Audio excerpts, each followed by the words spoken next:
hommes pour femmes, catégorie par catégorie, nous avons basculé et changé un homme pour une femme. Seulement 2% des rues en France portent le nom d'une femme. Une sous-représentation liée à la domination des hommes depuis des siècles dans les sphères de pouvoir telles que la connaissance ou la politique par exemple, qui inspire bien souvent la dénomination de nos rues. Alors pour redonner une place aux femmes dans l'espace public, le gouvernement a lancé l'opération Prenons la rue à l'occasion de la Journée internationale de la femme, une campagne qui a été reprise localement à La Châtre.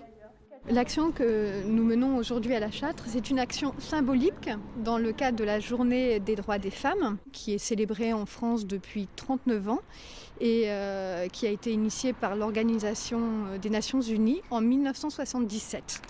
Le musée et le lycée Georges Sand, la mairie, le journal L'Écho du Berry et l'association Femmes Solidaires ont sondé de nombreux habitants pour renommer les rues de La Châtre. Les voix de la commune ont alors pris le nom de femmes influentes de différentes époques. À La Châtre, il y a 51 rues qui portent des noms d'hommes, contre seulement 4 qui portent des noms de femmes. Et donc ce qu'on a voulu faire, c'est un peu un événement autour de ça, renommer les 51 rues qui portent des noms d'hommes, leur donner des noms de femmes inspirantes, donc des femmes qu'on a envie de faire découvrir aux gens. Voilà. Pour autant, pas besoin de mettre à jour vos plans de la commune, puisque les rues de La Châtre retrouveront leur dénomination classique à la fin du mois, à l'exception d'une seule.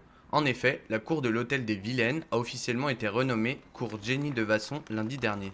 Jenny de Vasson, c'est une femme qui a vécu entre la fin du 19e et le début du 20e siècle, dans le Berry. Donc elle est née à La Châtre, mais ensuite elle a vécu à Issoudun et à Varennes, puis aussi un peu à Versailles. C'est une femme qui est considérée vraiment comme une pionnière de la photographie aujourd'hui. Et donc on va présenter à partir du 23 avril sur les grilles du palais de justice de La Châtre les photos de Jenny de Vasson. Cette opération #Prenons la rue s'inscrit dans un contexte général de prise de conscience progressive des inégalités entre hommes et femmes par les citoyens mais aussi par les pouvoirs publics. Le président de la République a fait de ce thème, l'égalité entre les hommes et les femmes, une grande cause du quinquennat, donc dans le but de lutter contre le sexisme et également contre les violences faites aux femmes. En 2020, 90 femmes ont été tuées par leur conjoint.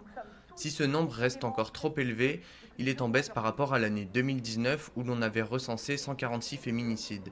Cette diminution s'explique par un travail toujours plus important des associations, par une meilleure prise en compte du problème par les institutions et par une libération de la parole. Plusieurs facteurs qui permettront, espérons-le, d'endiguer complètement ce phénomène et d'atteindre durablement l'égalité entre les femmes et les hommes.